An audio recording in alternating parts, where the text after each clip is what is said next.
tous, donc je m'appelle William Eldin, j'ai 34 ans.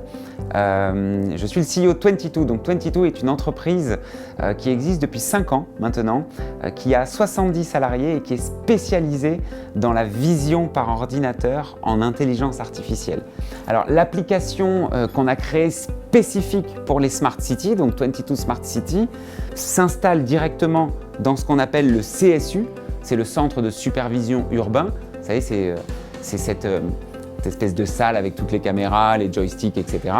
Et en fait, la force de ce logiciel-là, c'est que l'opérateur vidéo peut aller choisir n'importe quelle caméra et dire « Ah ben tiens, là, je ne la regarde pas souvent celle-là, mais c'est quand même le parc du Mont Valérien à Suresnes. Et donc, je zone le parc et je dis que si, au-delà de 21 h, s'il se passe quelque chose à l'intérieur, je peux être alerté en temps réel. Un scooter qui rentre ou n'importe un enfant perdu qui n'est pas sorti du parc et on a fermé le parc. Donc du coup, c'est l'opérateur après qui vient créer ses propres alertes de manière automatique. On a mis un système commercial en place qui était assez simple. La ville, elle est gérée par des intégrateurs aujourd'hui. C'est-à-dire que Engie, SPI et toutes ces boîtes-là gèrent les marchés. Et nous, on est allé voir ces boîtes qui gèrent les marchés de manière à pouvoir leur expliquer la valeur qu'apportait notre produit et qu'ils puissent l'embarquer.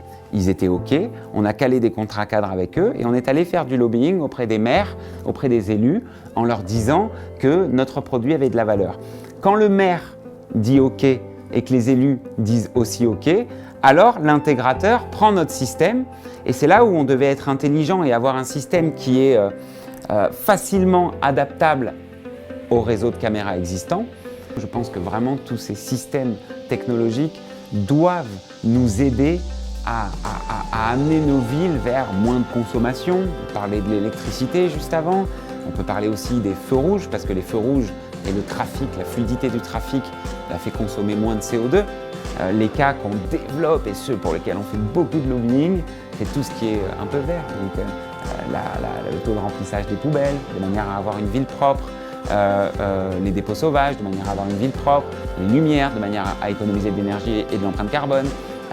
Enfin, toutes ces choses-là, finalement, qui fait qu'aujourd'hui, notre système et nos villes sont assez figés, alors que demain, tout ça peut devenir beaucoup plus léger et intelligent si tout est détecté et tout est organisé de manière intelligente.